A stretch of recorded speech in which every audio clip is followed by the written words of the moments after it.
life here in Canada was very different and we really started from scratch. When we had to take 2 to 3 jobs, housekeeping at Chinook Mall, working as a forklift driver in a warehouse, and sometimes doing cleaning at night.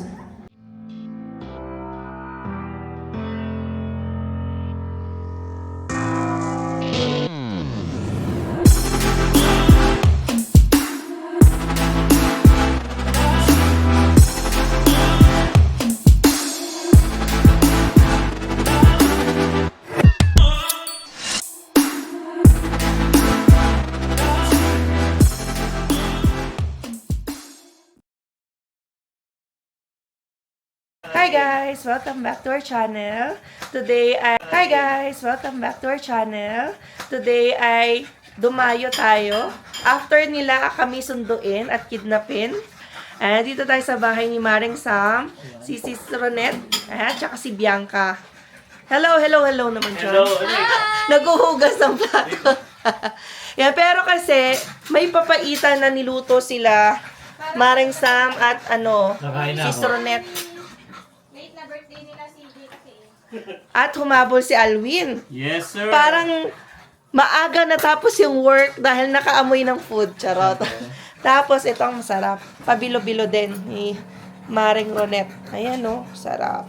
Ito na yung plato. Ano, mama? Ayan. Tapos kulay violet yung bilo-bilo. Hindi, meron Ano ba? Magkahalong white tsaka purple. Purple yan. Purple. Patay to sa mga gout, Oo nga, konti lang kainit mo. Wala Baka naman ng gout. Age reveal. age reveal. Ay, meron pa niluluto si Rane. Ay, ano na naman yan? Grabe, hindi na natapos Wala. yan. Ano to? Pacham. Pachamba? Ano to, pacham? Pacham. Ganun talaga?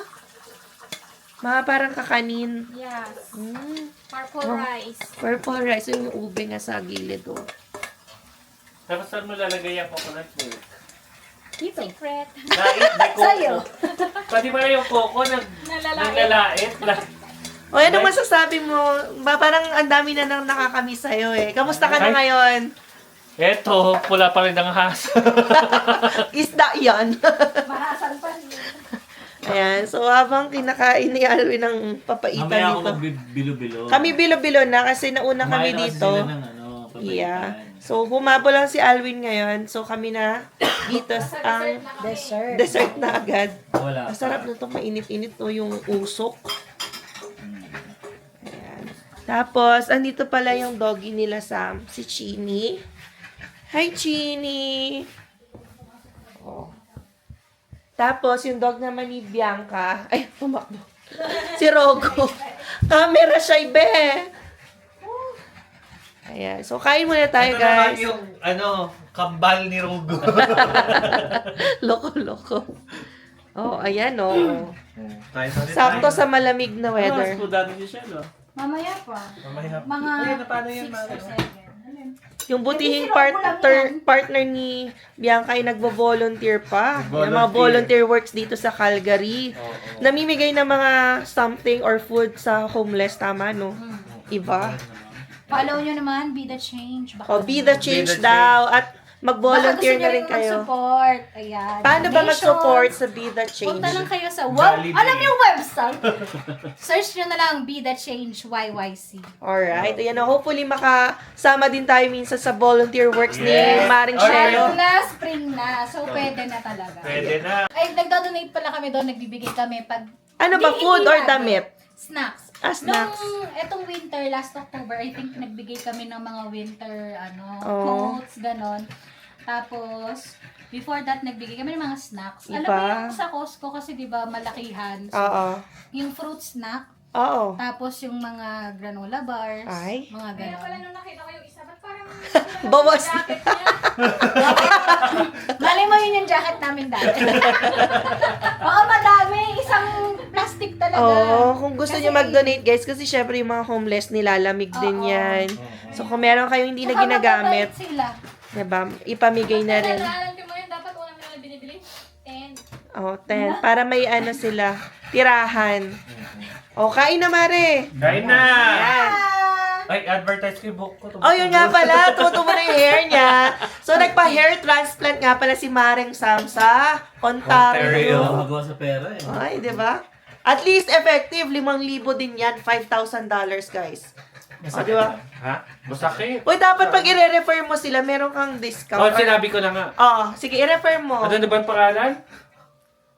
Susunod na video na lang. Oo. I-message nyo na lang si Sam para makakuha kayo ng discount or referral code, di ba? Yes. Alright. Kasi dito sa Calgary, 14,000.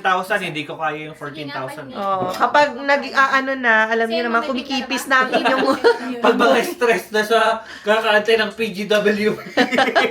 Ayan, di ba? Nababawasan ng hair, so dapat magpa-transplant ng hair. Tsaka nakakauban ang ano dito? Canada. Canada. Ako, marami na Oh, ito. Hindi sa ano daw, sabi nung Tubig? sa hair doctor sa tubig daw. Kasi pag Oh. mainit, namamatay daw yung Oh. Mga parang yung nag-aano Sobrang ng init ng pampaligo mo kasi. pigment sa ano. Ay, sa dapat buhok. ka maligo ka ng malamig. Ay! Tinanong ko nga, maliligo ba dapat? Hindi ka pala Hindi naliligo. pala naliligo. Oh, ayan. O, kain na tayo. Kain na. So, ayan guys. Uwi na muna tayo ng bahay. Grabe, na-miss ko din ang aking mga friends, no? Napaka-dalang namin magkita kung kailan lang talaga may pagkakataon. So, yung huling kita pa namin is yung o-taking ko pa. Ayan. Dati kasi parang every weekend, ganyan. Pero ngayon, busy na sa schedule. Tapos meron pa kaming kasamahan nga ay nasa Grand Prairie na nag-work. So, yan. Sinundo lang si Emma kanina guys. And ayun nga, after work ko, dumiretso ako dito. And yeah, sarap ng food. Naganda si Sam ng ng papaitan. And Yes, tsaka sa ano nga yung- Ronet, Bilo-Bilo. Bilo-bilo. Yun. Meron pa nga siyang ngayon binibake ngayon. Yes. Parang biko, basta kakanin. Try natin bumalik mamaya kasi Ayan. may lakad lang tayo ngayon. Right. Subukan natin kung makakabalik tayo. Kasi nakakamiss din talaga yung ganitong banding eh. Mm-mm. Na nagsama-sama ulit. Parang kailan ba uling nyo? Yung dyan na tambayan, parang tagal na rin. Tagal na, Last year pa. no? Bago tayo umuwi na Pilipinas. Right, Yeah. oo. Kasi yung June, nung last month, naman yun, kain lang sa labas yun. Yeah. Yan. So ngayon, biyahe na muna tayo. Ako, inaantok na talaga ako guys. Yung boses ko nga paus na, pero parang hinahatak na ng kama. Kasi naaantok na ako. Yung weather namin ngayon, medyo gloomy. Yan o. Pero maganda. Plus 15 guys. Yan, na nga lang ako din. Polo. Tapos nag-ready pa rin ng like jacket in case lumamig. So guys, biyahe muna tayo and kwentuhan tayo mamaya. So yan guys, no, papunta na tayo ngayon sa St. Albert the Great Parish naman kasi meron kaming General Assembly ngayon sa Couples for Christ. Doon nagro-rosary kami, tapos nagpe-pray, nagli-listen kami sa teaching, and may mga couples din na nagsishare ng stories nila. And then this time, ayun na nga, no, tinap kami na kami naman yung mag-share ng aming story, reflection, and yun, no, over the week, nag-prepare din tayo.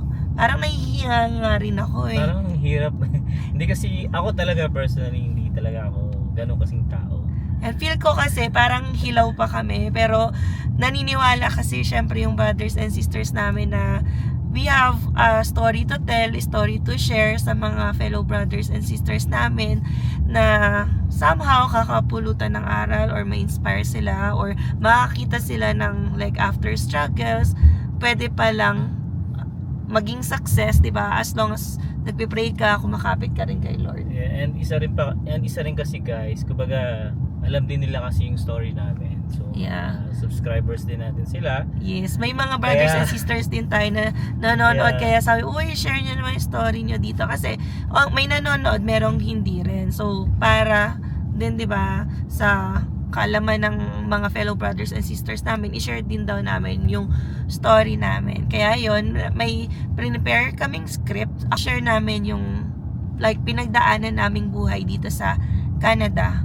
So, hopefully, no, maka-capture din tayo ng ating pagsasalita later on. Pero, parang ako ninenervyos din or nahihiya ako. Kasi although nagvo-vlog kami guys, ilang beses ko sinasabi, sa ibang tao, nahihiya Oo, ako. mahirap May kasi pag- parang social anxiety ako. Hindi ako magaling magsalita sa harap ng maraming tao. Yan, sana maintindihan niyo yon. Hindi ako a good speaker. Nagvo-vlog lang tayo. Actually, na-develop lang yung pagdadaldal ko sa vlog along the way kasi ayaw ko rin talagang nagvo-vlog. Si Alwin lang yung nag-encourage sa akin mag-share nung, like kunwari, requirements ng student permit na application. Yun yung inumpisa naming topic sa pagvo-vlog. Tapos natuloy-tuloy na naging daily. Mahihayin kasi si Emma talaga kasi Ayaw. wala. Oo. So, may something pa na kailangan i-work on. Ayoko talaga yung nagsasalita sa harap. Pero this one naman, buti, ay meron kaming kodigo. Yan, prinin ko na yung aming Yeah. prepare na i-share. So, yun guys. So, Tapos, buti na lang, nakakapagsalita na ako. Although, hirap pa rin. medyo iba pa rin yung boses. Yan, tsaka inaantok rin talaga ako ngayon. So, pagdating natin sa St. Albert the Great Parish, magkakape ako. Coffee. Yan, kasi kanina, naglilinis din ako ng bahay. Marami din tayong ginawa. Kahit wala tayong work sa Alvin kasi yung may work. So, yun, siguro feel ko pagod na. Tas, ganito pa yung boses. So, yun. Malapit na tayo, 2 minutes. Inaantay na nga rin tayo ng ating household leader. Ayan, kasi naligo rin to after ng work ni Oo, Alvin. paspasan nga eh. Naligo muna siya. Bilis lang. At gusto niya magpalit. Siyempre, hindi naman yung work outfit niya, yung susuotin niya. Nagpalit muna siya. Yan. Alright guys, so mamaya na lang ulit.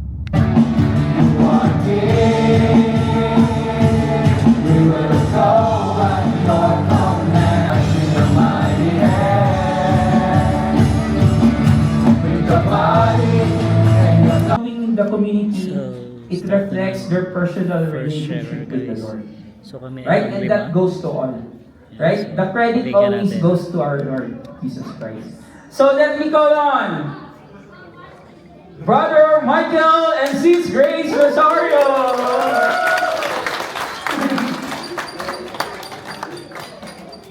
Oh, si ano rin pala.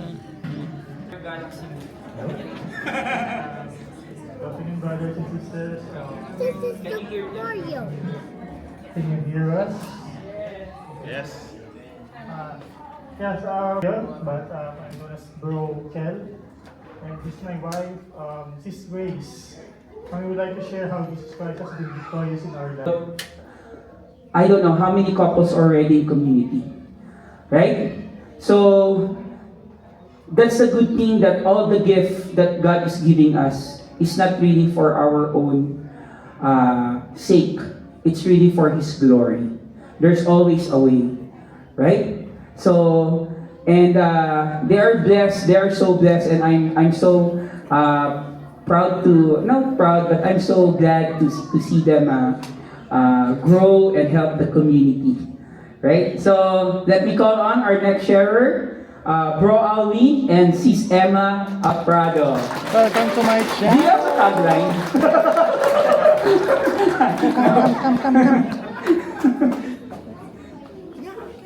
And stay on the script. Hi. So before we start, please subscribe our channel.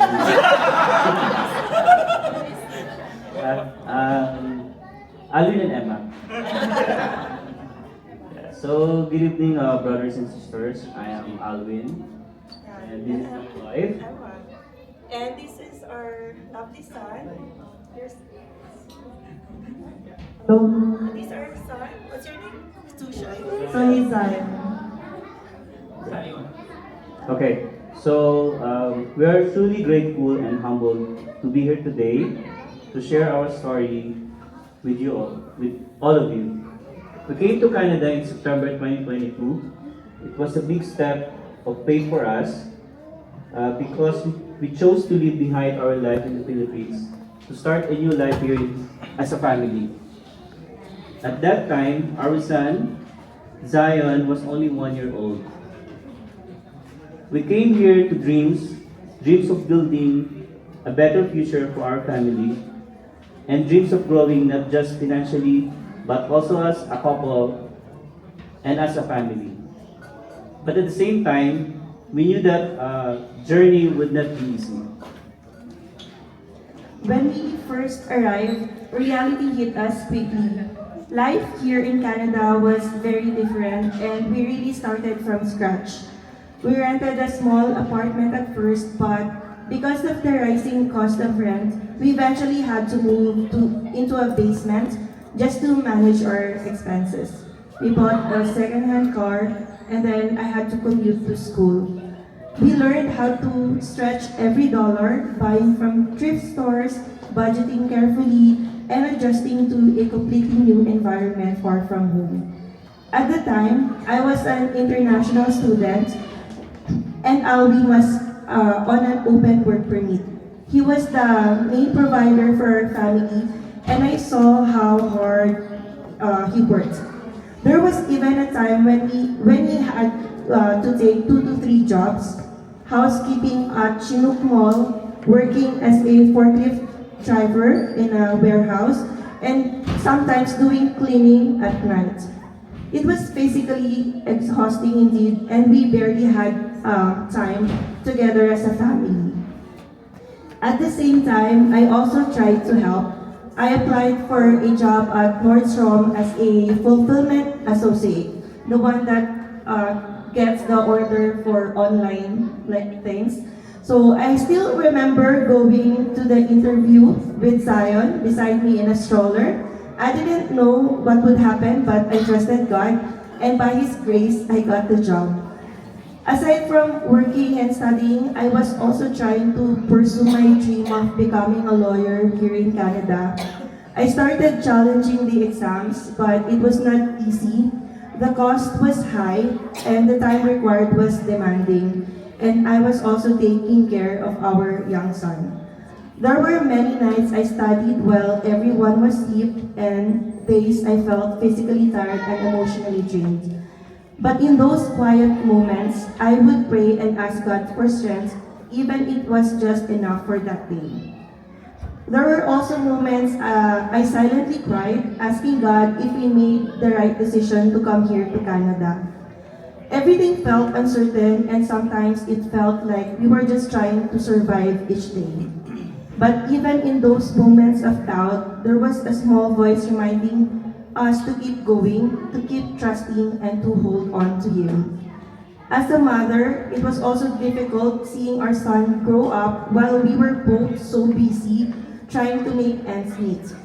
There were times I wished I had more time, more energy, more capacity, but in those moments, I learned to entrust our family to God, believing that He was taking care of us even when we felt like we were not doing enough. During those early days, we were actually invited to Couples for Christ by Bro Christian Deo, but we did not respond at that time.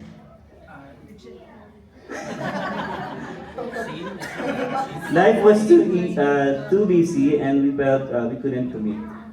But in 2024, after Emma finished her studies, we were invited again, this time by our friends, Sis Joanne and Bro Dwayne. And this time, we said no. Sorry, no, we said yes. We joined the CLP and from there, something started to change in our lives. We began to experience the love of the community. We heard inspiring testimonies, attended teachings, and slowly we felt our marriage and our family grow together with God at the center.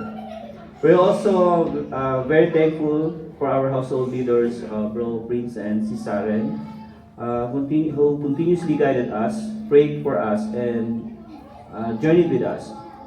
Through CFC, we learned that faith is not just something to say, but something we live every day. We started to pray more as a couple, to listen more to each other, and to put God at the center of the decisions.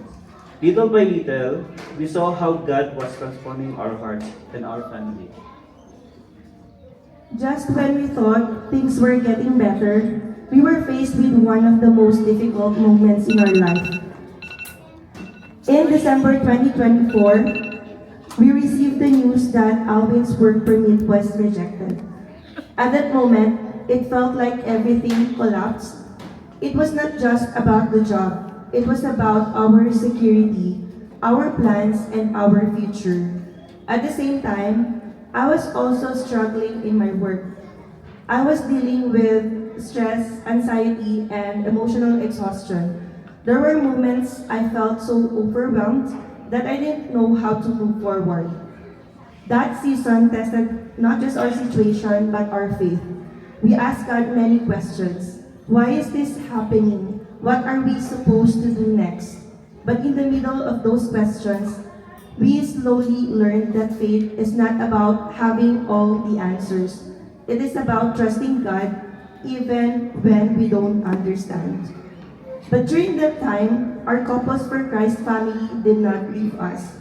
We want to sincerely thank Bro Prince and Sis Saren, Bro Christians and Sis Morgie, Bro JR and Sis Christine, Bro Richie and Sis Joanne, Bro Dwayne and Sis Joanne, and all our fellow brothers and sisters who constantly prayed for us. And then during that time, after Alwin's work permit was rejected, we came to know that Bro Prince and the rest of the brothers and sisters dedicated like a prayer vigil for us.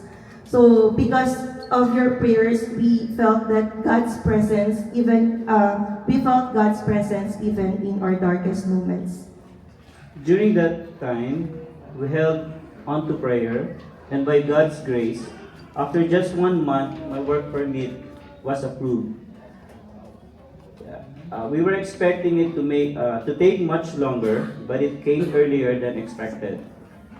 And in our hearts, we knew it was not just coincidence. It was God answering prayers. There is a verse that we held onto during that time in Philippians 4 verse 6. Do not anxious about anything, but in every situation, by prayer and petition, with thanksgiving, present your request to God. And truly, that is what we experience, not just the answer, but the peace that came from trusting Him. During that wasting time, we learned that some things God does not immediately remove the problem, but He gives us the strength and peace to grow through it, and in that process, He changes us. But even after that breakthrough, challenges still came. After we came able to visit our family in the Philippines, I was laid off from work because the company slowed down. It was another difficult season for us. I was on EI for about 4 to 5 months, and Emma became the only one working. As a husband and a father, it was not easy. There were moments of discouragement and uncertainty, but even in that season, we held on to our faith, and once again, our CFC family stood beside us. And slowly, we began to see how God was working in our lives again. I was able to leave my previous job and found a better one. Alwin got also his new job. We were able to buy our first home. We were able to visit our family again in the Philippines last year. And by God's grace, I was able to take my oath as a licensed lawyer here in Canada last March. Yeah. Truly, blessings after blessings came into our lives, and what we realized is this: the blessings became more meaningful because of the struggles we went through. God did not just give us what we asked for, He changed our hearts along the way. He taught us patience, humility, and complete dependence on Him. Through everything that we went through, one thing became very clear to us. Our struggles brought us closer to God. They taught us to trust Him not only in the good times, but especially in the uncertain and painful moments. The true Couples for Christ, we experience God's love is very real and personal way. Looking back now, we can truly say that God has been with us every step of the way, especially in the moments when we felt the weakest. When we made the decision to come here, we didn't have everything figured out. We didn't have a perfect plan, but what we have was faith. Faith that God called us here for a reason. and that He would guide us no matter what. And now we realize that every step, even the difficult ones, was part of His plan for us. Today we stand here not because of our own strength, but because of God's grace, His faithfulness, and the prayers for this community. And with that, may God be praised. To go back in our profession. But you know, God has His own time, right? And thank you again for sharing. So, see, they're not just a lawyer, they are also immigration consultant. And what else? Do you specialize in a certain area? But you can talk to them privately. But again, thank you. Thank you for being God's witness. Okay, are we ready for our last but not the least sharer? Ayun guys, finally ay natapos na rin ang ating General Assembly. So, na-share na namin ang aming story with our fellow brothers and sisters, and I think yun nga, na-capture naman din sa video na to ang aming sharing. Yeah, iba pala yung feeling guys pag nandun ka sa harapan ng maraming tao. Kanina halos mangingiyak-ngiyak na ako eh. And then sa totoo lang, doon ko na-feel yung alam mo yung parang binabalikan mo yung mga nakaraan habang kinukwento mo. Di ba parang, wow, napagdaanan ko pala yung ganun talaga, nagkaroon ako ng 2 hanggang 3 trabaho, naglinis ako sa Chinook, tapos yun nga, Nag-cleaning job ka nag-cleaning din pa. ako sa gabi, parang lahat yung nagawa ko, na parang doon ko na-feel kanina, halos God's grace. talagang nangingiyak talaga ako kanina. Tapos lumapit ako sa iyo noon eh, parang feeling ko na naluluha ka na rin sa sinasabi mo. Oo naman. Siyempre, Yeah. parang marirealize mo habang kahit binabasa mo na lang siya, pero kasi story natin yun eh. Yeah. And yun nakakatuwa din si Sis Jomela din, sabi niya, alam mo sis, yung kinukwento mo yun, parang binabalik ako sa mga vlogs na nung una nyo. Kasi napanood niya rin daw, nasubaybayan niya yung vlogs namin, yung nag-work ako sa Nordstrom, yung nag-shutdown yun, tapos yung sa work ni Alwin, tapos na-lay off siya. Yeah. Diba? So, yung mga shinare din naman namin na yun, nandun rin yun sa aming vlogs. Kasi nga, buhay Canada namin, yan, na-share na rin namin. Pero sa vlogs. iba talaga yung feeling pag Yeah. yung alam mo yung pinagdaanan mo lahat. Yan. Tapos at the end parang wow, parang nagawa ko pala talaga lahat yun. Yes. Yeah. So, ano yan, God's grace din Yeah. talaga. And yun guys, to bago namin tapusin ang vlog na ito, yan, share lang namin ulit na this coming April 18 na, yung start ulit ng CLP. Yan, para maging Couples for Christ din kayo, you're gonna start with the Christian Living Program. So, a couple of Saturdays din yon, gaganapin yan dito sa St. Albert the Great Parish basement, like 6 p.m. onward. So, kung meron kids kayo, you can bring them. Meron namang child minding, ibig sabihin, may mga brothers and sisters tayo na designated every weekend, yan, para magbantay ng mga bata habang kayo ay syempre nakikinig sa teachings and nag-share ng mga experiences nyo. Yeah, siguro pwede natin i-share yung QR code para pwede na lang i-scan para diretso na agad sila dun sa Registration. Yeah, sa registration. Alright guys, so it's been a long day, pero kami hindi pa pala tapos ang aming day dahil babalik kami sa aking friend na si Sam, andun pa rin sila Bianca. Itutuloy namin ang bonding and kwentuhan dahil naman syempre Sunday tomorrow. So yun, balik muna tayo sa ating friends para makipag-bonding. Alright guys, we'll see you again on the next one. Peace!